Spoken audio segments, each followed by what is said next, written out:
What specifically are the conditions and players changed between 2012 and 2013 that allowed you guys to win the second time? What specifically was changed? The messaging. I don't care how good you are, you always have to introduce chaos into the system. It gets you out of your comfort zone as a team and as an individual, and it makes you re-examine how you do things. Pat Rowley, the great general manager of the Heat, he always used to say, you can't win with 12 milk drinkers. All right? 12 milk drinkers. 12 milk drinkers. All right, it's okay to throw a guy who drinks Jack in there, right? You have to throw in some chaos to keep people on their toes. And so no matter how good you are, you have to introduce chaos. Controlled chaos just to keep people on their toes. And when you stop doing that, that's when the competition gains on you. That's when the competition gains on you. That's when the competition gains on you. That's when the competition gains on you.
A friend of mine recently asked his priest the best way to pray. And he said most people Pray out of fear. Most people pray when they want something or need something. He said, but the most effective prayers are praying with gratitude. This Thanksgiving is a great reminder to be grateful for what we have. In a world filled with tension and strife, it is a world Filled with tension and strife. It is more important than ever to just feel and express our gratitude for the things that we do have. I'm grateful for my family. I'm grateful For my family. I'm grateful for the people around me who love me and want me to be my natural best. And I'm grateful to you, the people out there who are helping me build a vision in which the vast majority of people wake up every single morning inspired, feel safe wherever they are, and end the day fulfilled by the work that they do. I am fully aware that the only reason that this movement is moving, fully aware that the only reason that this movement is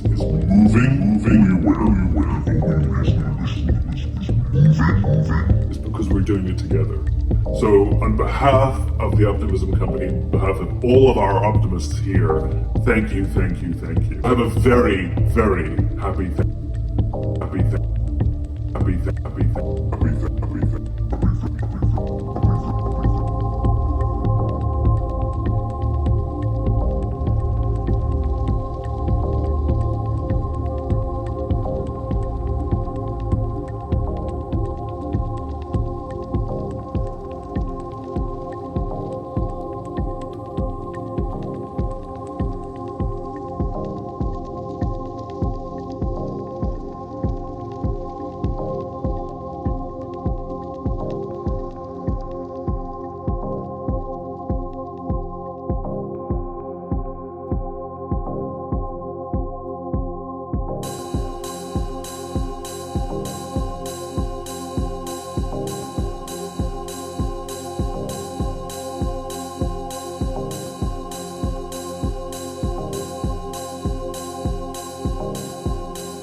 Bad habit. One I need to build and one I need to break.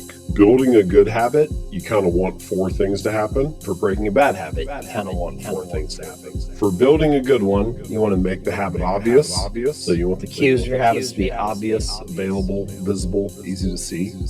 You want to make it easy. So scaling it down, reducing friction. And then you want to make it satisfying. The more rewarding or beneficial, the more enjoyable it feels like for breaking a bad habit, you just invert those 4. So rather than making it obvious, you want to make it invisible. Rather than making it attractive, you want to make it unattractive.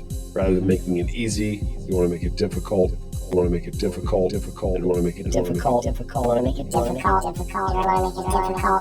rather than making it satisfying, you want to make it unsatisfying.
How do you reward and incentivize a willingness to be uncomfortable? I like to hire for intelligence and grit.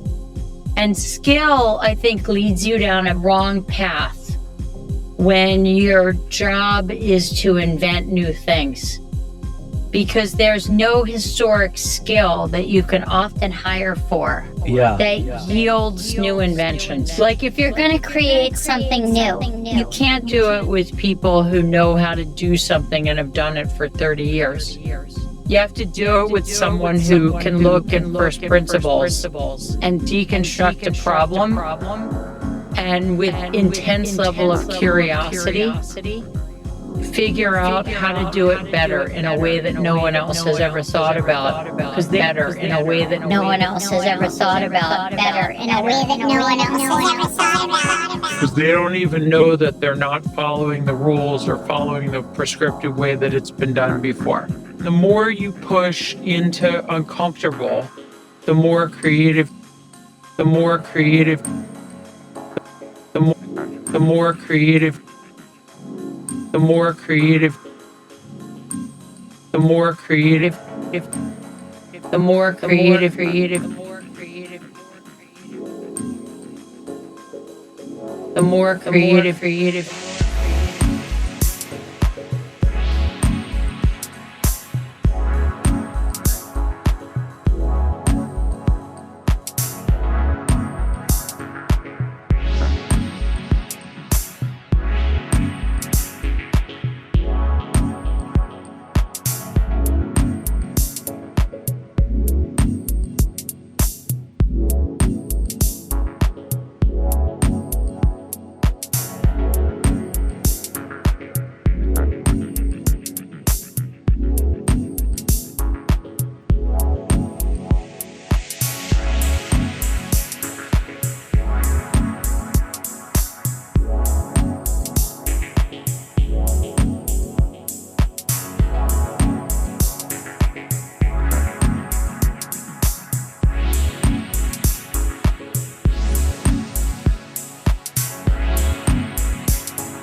I feel that for every problem technology creates, technology also has a solution at the end of the day.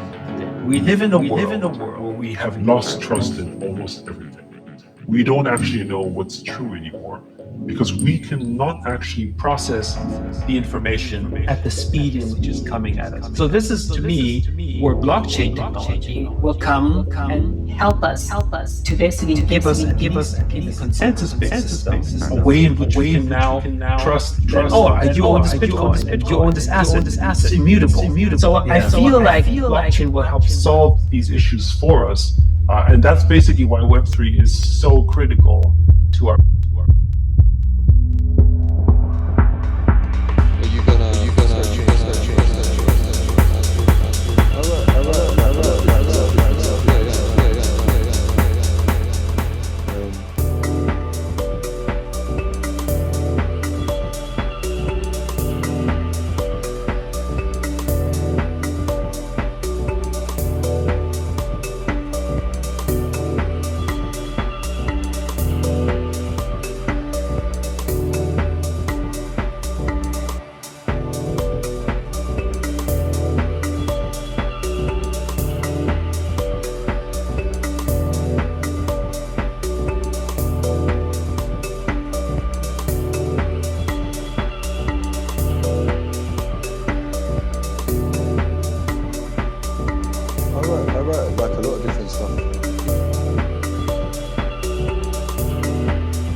So the result, unfortunately, is that the so-called deconstructionism or this historicist hermeneutics, all you can do is describe, analyze the horizon of meaning within which we move, and let's call them naively, the big questions are simply dismissed as irrelevant.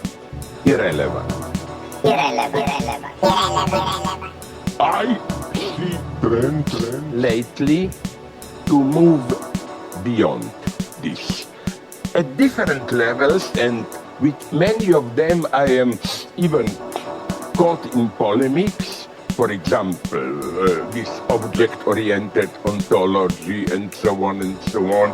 But I think the general direction is the general.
If there is a thing I hate, it's a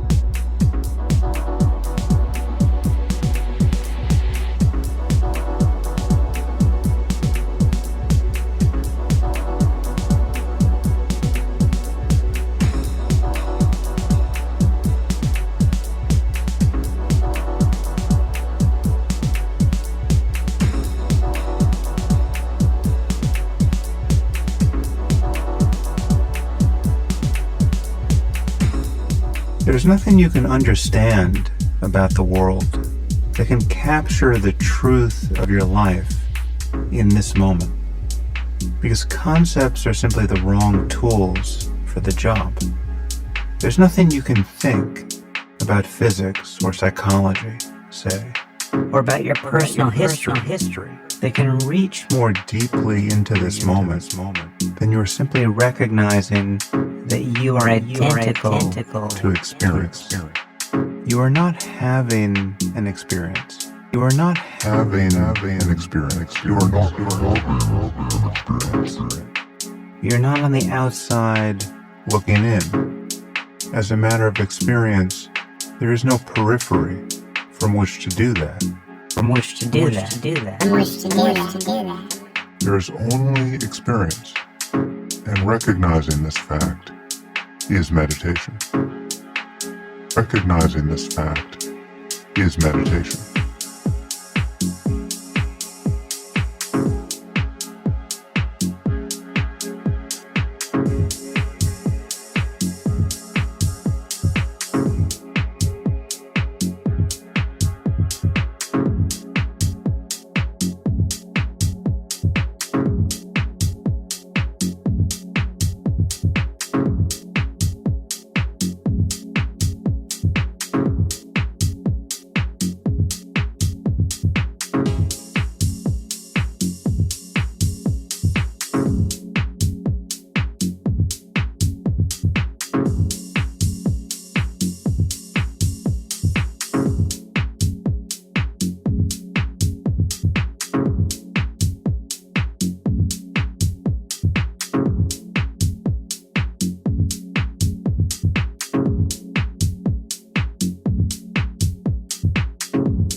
If you jump from one woman to the other, for women also, if you change partners, it's considered normal. I think beneath this, it's not just liberation, no, it's a sad redefinition of love in the term of your needs. Maybe you need more this, More of that, and then maybe only different people can do it.